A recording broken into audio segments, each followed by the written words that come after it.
हमारे बादीजी पंचायत के ग्रामवासियों, जनता जनार्दन, नौजवान साथियों और मेरे प्यारे बच्चों, हम अब सबों से हृदय से अपील कर रहा हूं, आग्रह कर रहा हूं, गुजारिश कर रहा हूं कि आप सभी अभी जो कोरोना का जो दूसरा वेव जारी है, आज गांव तक पहुंच गया है।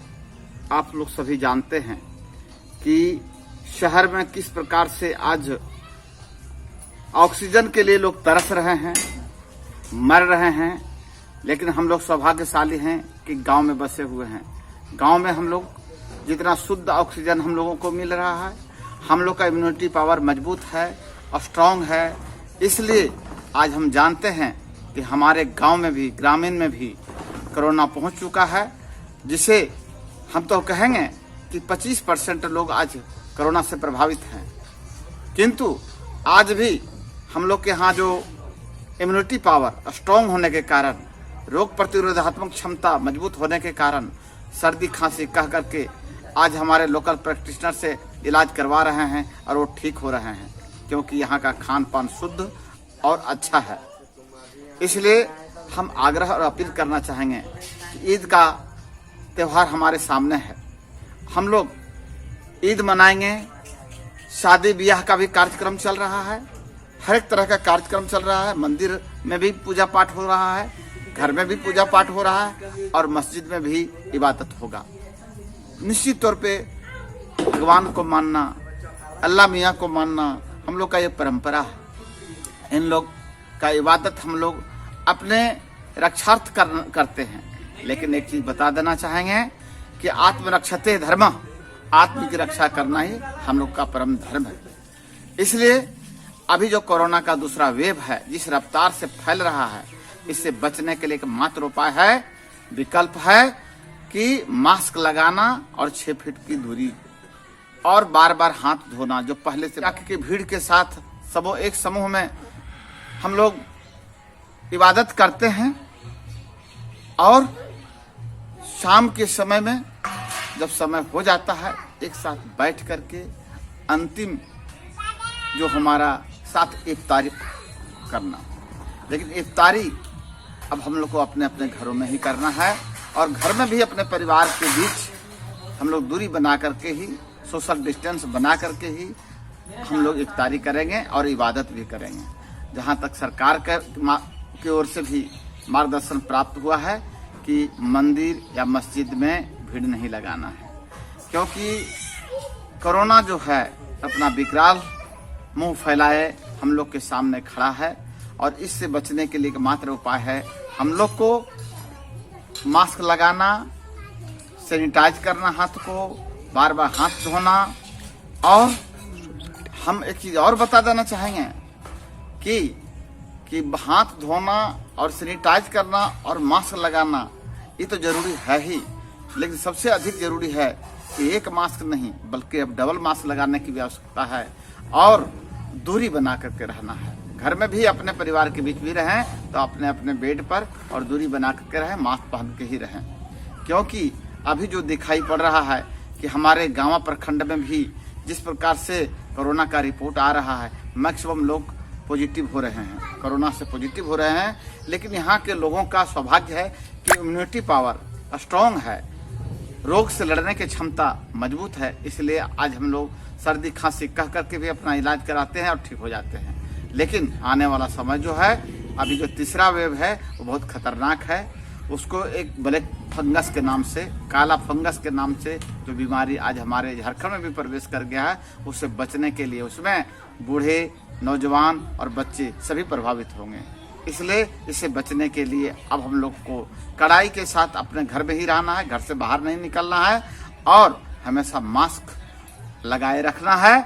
और जरूरी काम पड़े तो बाहर निकलें तो निश्चित तौर पे बाहर से जब आवें तो हाथ में सैनिटाइज करें, साबुन से हाथ धोवें, डिटॉल साबुन से या कोई भी बढ़िया साबुन से हाथ धोते रहें।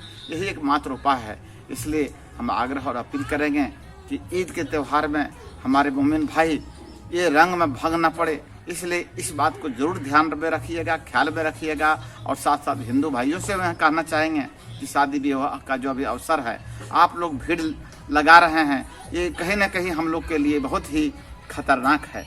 इसलिए आप शादी विवाह में भी मास्क और दूरी बना करके अपने कार्यक्रम को सफल करें, संपन्न करें, नहीं तो आने वाला समय में इसके लिए हम लोग को भारी खामियाजा भुगतना पड़ेगा।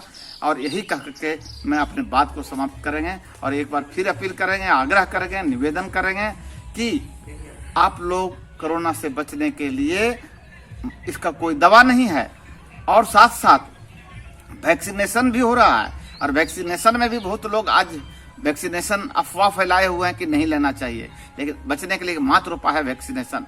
और वैक्सीनेशन हमारे बादीजी पंचायत के पंचायत भवन में 2 बार से 3 बार से हो रहा है। ये भी कहेंगे कि जब भी अगला बार जो वैक्सीनेशन का समय निर्धारित हो, प्रत्येक व्यक्ति अब 18 से ऊपर जितने उम्र के लोग हैं उस सभी को आपने अपने आकर के वैक्सीनेशन अपने स्वेच्छा से करवाएं। ये अपने लिए, अपने रक्षार्थ करवाएं, ये किसी दूसरे की बात नहीं है। और अगल बगल में अपने पड़ोसियों को भी अवेयरनेस करें, सबों को समझाएं कि वैक्सीन ही एकमात्र उपाय है। आज भी अफवाह फैला रहे हैं लोग, उस अफवाह से बचें।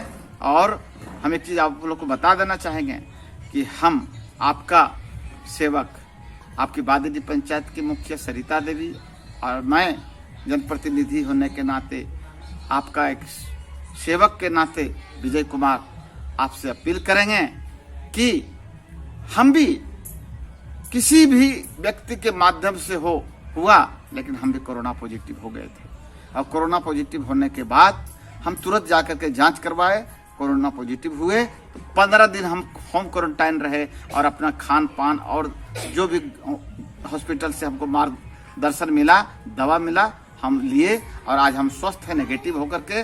और हम अपनी बात बताना चाहेंगे कि आप जब भी किसी तरह का सर्दी, खांसी और जुकाम या शरीर में दर्द, माथा में दर्द का आप लोग को लक्षण दिखाई पड़े तो हॉस्पिटल जाएं, बेझिझक जाएं और अपना जांच करा लें।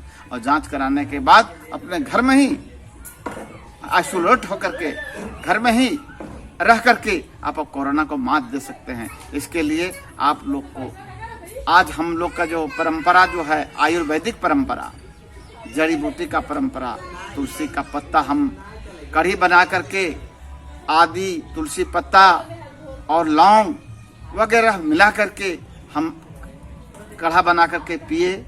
और साथ साथ में फ्रूट खान पान में लिए, दूध में हल्दी और अदरक डाल करके पिए। ये सारी चीज करने के बाद आज हम स्वस्थ हैं। लेकिन हम इतना जरूर बताएंगे कि कोरोना जिसको हुआ है उससे आप पूछ सकते हैं, हम स्वयं आपको अपना अनुभव शेयर करते हैं कि शरीर को भीतर से कमजोर कर देता है। इसलिए बचिए। और बार बार मेरा अपील है बचने के लिए कि आप मास्क को हमेशा पहनिए, सोशल डिस्टेंस बनाइए, हाथ को बार बार धोइए और सैनिटाइजर हो सके तो अपने पास रखिए। और जो भी सामान को आप छूते हैं उसको कम से कम, घर में आते हैं तो हाथ को जरूर सैनिटाइज कर लीजिए। हाथ को या जो भी सामान है उसका सामान का बाहरी जो पॉलीथीन वगैरह हो उसको फेंक दीजिए और उसको धो करके गर्म पानी से घर में रखिए और बचिए। यही मैं अपील करना चाहता हूँ, आग्रह करना चाहता हूँ। और आप लोग से मेरा नम्र निवेदन है कि हम हमारी बात को आप लोग हृदय से लीजिएगा और इसका अनुपालन कीजिएगा। यही करके अपनी बात को समाप्त करते हैं। जय हिंद, जय भारत, जय झारखंड।